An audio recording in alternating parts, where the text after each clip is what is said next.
Evening बच्चों, आपके screen पे जो सवाल आपको दिख रहा है ये जेई 1981 का सवाल है। उस समय सवाल सब्जेक्टिव पूछे जाते थे, इसलिए इसमें आपको hence show that kind of thing भी मिलेगी। इस सवाल के दो पार्ट है। पार्ट वन जिसमें हमको एक वैल्यू इवेलुएट करनी है, और हेंस का मतलब ये हो गया कि इस जो वैल्यू हमको मिली है इससे हमको ये चीज़ शो करनी है। ये हो गया सवाल का पार्ट टू। पार्ट वन और पार्ट टू दोनों को हम लोग कंबाइंड वे में करके चलेंगे, और आई होप कि इसमें आपको कुछ नए कॉन्सेप्ट्स सीखने का मौका मिलेगा, और कैसे उसको हम कर सकते हैं या इस्तेमाल कर सकते हैं वो आप देखेंगे। इस सवाल को शुरू करने से पहले जो हमारे एन के बेसिक रूट्स हैं जो हम यूज़ करेंगे यहाँ पर, उसको हम लोग देख लेते हैं। देखिए, हम जानते हैं सबसे पहली बात कि अगर हमारे पास a x plus b to the power n दे रखा है जिसका इंटीग्रेशन हमें करना है, ठीक है, तो इसकी वैल्यू क्या आती है? इसकी वैल्यू हमें पता है, ये आ जाती है a x plus b to the power n plus one upon a n plus one. ठीक है, ये आती कैसे है? सिंपल कुछ नहीं, हम लोग करते हैं let k is equal to a x plus b d k is equal to a d x, यानी d k by a is equal to d x हो जाएगा। इसको जब हम पुट करेंगे यहाँ पर तो ये बन जाएगा integral k to the power n d k by a, which is nothing but a common, मैंने वन बाई ए कॉमन ले लिया तो ये हो जाएगा k to the power n d k, ये हो जाएगा one by a k to the power n plus one upon n plus one. ये हमारे पास आ गया, और हम इसमें जब वैल्यू पुट कर लेंगे तो हमें ये चीज़ मिल जाएगी। ये हमारा पहला कॉन्सेप्ट है जो हम इसमें यूज़ करेंगे, क्योंकि यहाँ पर देखिए एन के फॉर्म में दे रखा है और यहाँ पर ए एक्स प्लस बी के फॉर्म में कुछ दे रखा है, इसलिए हम यहाँ पर ये चीज़ यूज़ करेंगे। दूसरा जो हमारा फॉर्मूला हम यूज़ करेंगे वो होता है बाइनोमियल थ्योरम का एक्सपेंशन। अब आप कहेंगे सर ये हम बाइनोमियल थ्योरम कहाँ से लेकर आ गए? बच्चों आप ये देखो, एन के दे रखा है, एन के का मतलब क्या होता है? इसको एन सी के कहते हैं ना, यही तो चीज़ है ये। तो ये हम लेकर आएंगे, इंट्रोड्यूस करेंगे बाइनोमियल थ्योरम की वजह से। कैसे? अगर हम इसको a plus b to the power n लिखना है तो ये हो जाएगा n c zero a to the power n, n c one a to the power n minus one b, n c two a to the power n minus two b square, and it goes on till n C n a to the power b to the power N.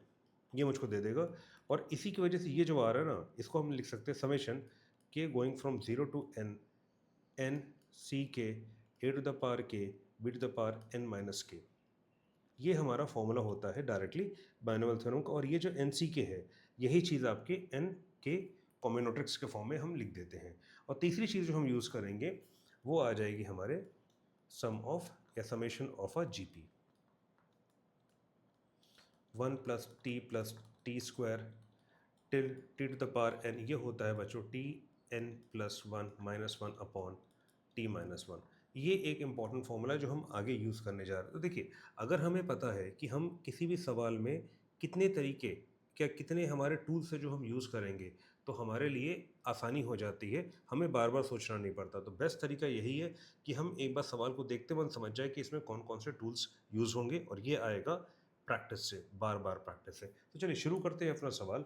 हमको दे रखा गया है bracket में T x plus one minus x, ये दे रखा गया है। इसको लिख सकता हूँ मैं, अगर टी प्लस वन नहीं, इसको मैं ऐसे लिख सकता हूँ,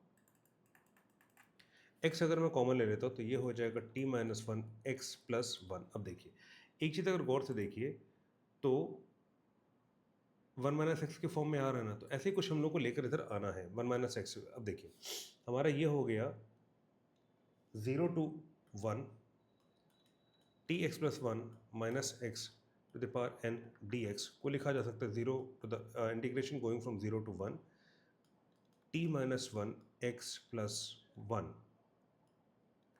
to the power n d x. देखिए, हमें क्या पता है, ए एक्स प्लस बी अगर हमको दे रखा to the power n d x के फॉर्म में, तो ये हो जाता है आपके a x plus b to the power n plus one. X का जो कोफिशिएंट होता है ए और एन प्लस वन आ जाता है। यहाँ पर क्या होगा, अगर let a is equal to t minus one and b is equal to one ले लेते हैं, तो यहाँ पर आ जाएगा t minus one x plus one n plus one. A की वैल्यू क्या है, टी माइनस वन, और एन प्लस वन आ गया, ये आ जाएगा ज़ीरो से वन की तरफ। अब देखिए, अप्लाइंग लिमिट्स, ये दे देगा मुझे 1 जब मैं रखूँगा यहाँ पर तो ये दे देगा मुझे t minus one plus one to the power n plus one upon t minus one n plus one minus जब ज़ीरो रखूँगा तो ज़ीरो दे देगा, ये simply one to the power n plus one upon t minus one n plus one दे देगा। यहाँ आ जाएगा, ये वन वन कैंसिल हो जाएगा, ये दे देगा मुझे t to the power n plus one upon t minus one upon n plus one minus one upon t minus one n plus one. अगर मैं नीचे से एलसीएम ले लेता हूँ तो मुझे मिल जाएगा, एलसीएम लेने पर यहाँ मुझे मिल जाएगा t to the power n plus one minus one upon t minus one n plus one. अब देखिए, अब आ गया हमारा जो थर्ड पार्ट हमने यूज़ किया था, कौन सा, समेशन ऑफ जीपी। अगर गौर से देखा जाए तो ये क्या दे रखा है बच्चों, ये है summation of a finite GP, ठीक है, summation of finite GP with first term 1 and it is like 1 plus t square plus t cube till t n. इसका सम हो जाएगा बच्चों ये, तो इसको मैं लिख सकता हूँ 1 upon n plus one summation k going from 0 to n t k. ये आगे बच्चों कोई दिक्कत तो नहीं है, क्योंकि इसका सम क्या होता है, ये हो जाता है t n plus one minus one upon t minus one, और ये तुमको दे रखा है। तो देखिए ये हमारा एक पार्ट आ गया जो हमें फाइंड करना था, ठीक है।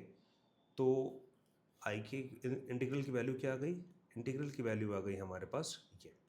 तो पहला पार्ट का आंसर आ गया हमारा ये।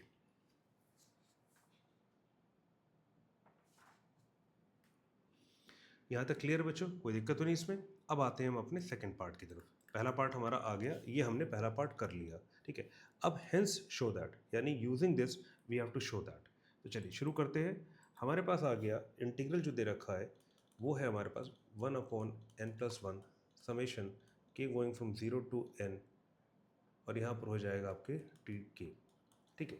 अब हम बढ़ते हैं अपने अगले तरफ, ठीक है। हमारा जो इंटीग्रल दे रखा था वो था 0 to 1 t x plus one minus x to the power n d x. अब हम इस पर कॉन्सेंट्रेट करते हैं, t x plus one minus x to the power n. अगर देखा जाए तो क्या मैं यहाँ बाइनोमियल थ्योरम लगा सकता हूँ? अच्छा, अब देखिए मैंने इसको ऐसे ही क्यों तोड़ा, मैंने एक्स क्यों नहीं कॉमन लिया यहाँ पर।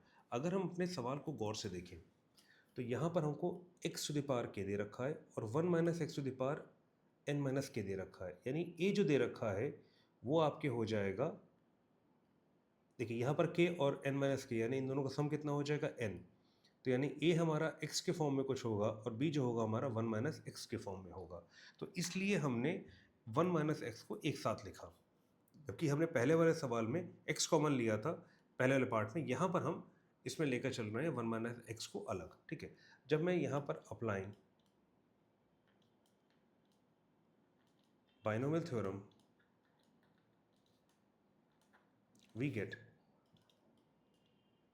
ये हो जाएगा आपके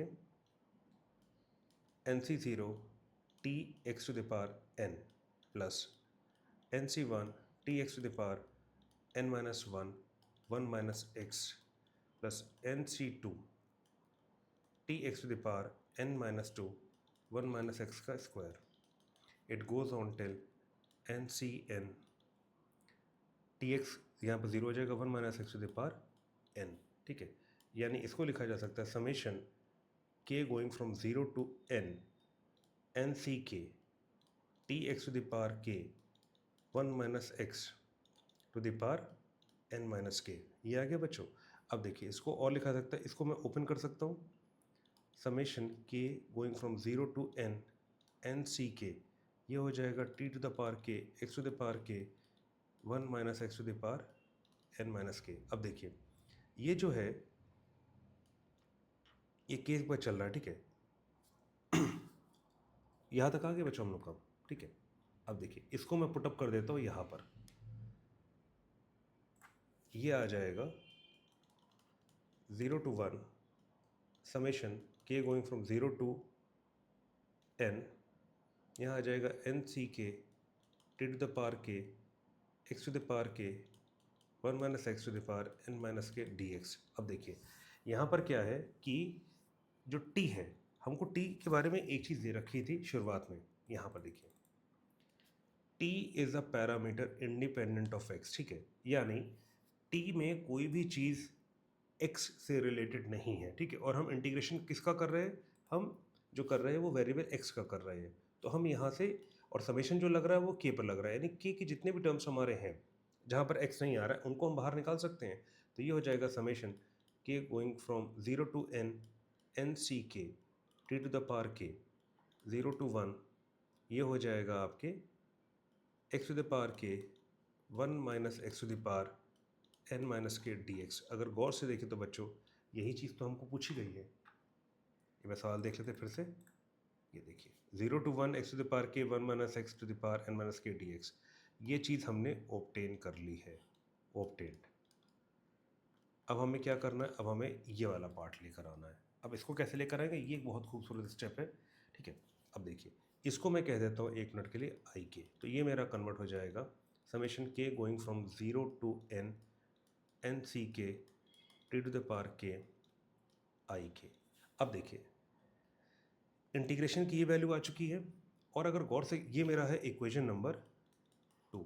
मैं इक्वेशन नंबर, अब आप पूछेंगे सर इक्वेशन नंबर 1 क्या है। बच्चों ये देखो, ये है हमारा इक्वेशन नंबर 1, ये भी तो आई की वैल्यू है, ये भी आई की एक वैल्यू है, और यहाँ भी आई की एक वैल्यू है, ठीक है। सिंस 1 एंड 2 रिप्रेजेंट सेम आई, ठीक है, यानी जो हमारा इंटीग्रेशन था शुरुआत में, ठीक है, देयरफॉर दे आर इक्वल। ये हो जाएगा 1 upon n plus 1 summation k going from 0 to n t to the power k, it is equal to summation k going from 0 to n n C k t to the power k i के, ठीक है। अब हम क्या करते हैं, हम दोनों तरफ एक्सपैंड करते हैं, ठीक है। एक्सपेंशन कैसे करेंगे वो हम लोग सिंपली इसको ऐसे लिख देते हैं। यहाँ पर हो जाएगा 1 अपॉन एन प्लस 1, इधर हो गया 1 plus t square plus t cube goes on till t to the power n, और इधर हो जाएगा हमारा, यहाँ पर आ जाएगा एन सी के टी के आई के, ठीक है। यानी पहला हो जाएगा n C 0 t to the power 0 i 0, n C 1 t to the power 1 i 1, n C 2 t to the power 2 i 2। बीच में कहीं आएगा N C k t to the power k i k, it goes on till n C n t to the power n i to the i n, ठीक है। अब देखिए यहाँ पर ये दोनों बराबर हैं, और t is since t is a parameter, ठीक है, and both are equal, this implies we can compare the coefficients of t to the power k। यहाँ पर t to the power k का कोफिशिएंट क्या हो जाएगा, ये हो जाएगा 1 अपॉन n प्लस 1, क्योंकि सब में वही चीज़ आ जाएगी, और यहाँ हो जाएगा एन सी के आई के, यानी ये वाला टर्म, यानी I k is nothing but 1 upon n plus 1 n C k, यानी आई के कितना हो जाएगा, 0 integration going from 0 to 1 x to the power k 1 minus x to the power n minus k d x is equal to 1 upon n plus 1, और N C के की value आ गई ये, और हमको यही तो दिखाना था। ये हो गया बच्चों हैंस प्रूव्ड।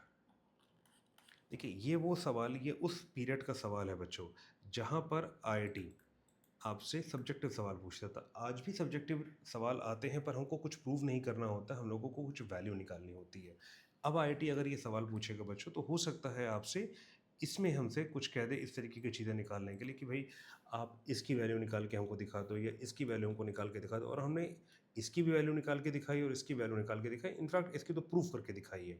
बट आज के समय में ये चीज़ आपके वैल्यू फाइंड करने के फॉर्म में आ सकता है। तो आई होप ये सवाल आपको समझ में आया होगा बच्चों। ये बहुत ही अच्छा और प्यारा सवाल था 1980s का, जहाँ पे सब्जेक्टिव सवाल ज़्यादा आते थे, और आईआईटी आपके कॉन्सेप्ट्स को उस समय भी चेक करता था, आज भी वैसे ही चेक करता है, ठीक है बच्चों, तो आई होप ये सवाल आपको समझ में आया होगा, और अगर कोई आपको डाउट है तो आप प्लीज़ हमको कमेंट सेक्शन में बताइएगा। हम इस क्लैरिफिकेशन वीडियो भी लेकर आएंगे। अगर आपको ऐसा लगता है, दोस्तों के साथ ज़रूर शेयर कीजिएगा, क्योंकि ज्ञान बांटने से बढ़ता है, और साथ में तो आईआईटी पहुंचना है ना आप लोगों को। इस उम्मीद के साथ कि आपको ये सवाल बहुत अच्छा लगा होगा, समझ में आया होगा। कुछ कम दिन बचे हैं आपके पास आईआईटी एडवांस्ड के लिए, उसमें ज़ोर शोर से तैयारी कीजिए। जो चीज़ें आपको लग रही हैं कि कॉन्सेप्ट्स वीक हैं आपके, उसको आप हमसे क्लैरिफाई कर सकते हैं। हम आपके लिए 24/7 अवेलेबल हैं। आप बस हमको कमेंट सेक्शन में पिंक कीजिएगा, we will get back to you as soon as possible. And आपके हर डाउट में हम आपके साथ हैं उस डाउट को क्लियर करने में। With this hope, see you in the next class. It's your professor signing off for now. Have a good day, bye bye, take care.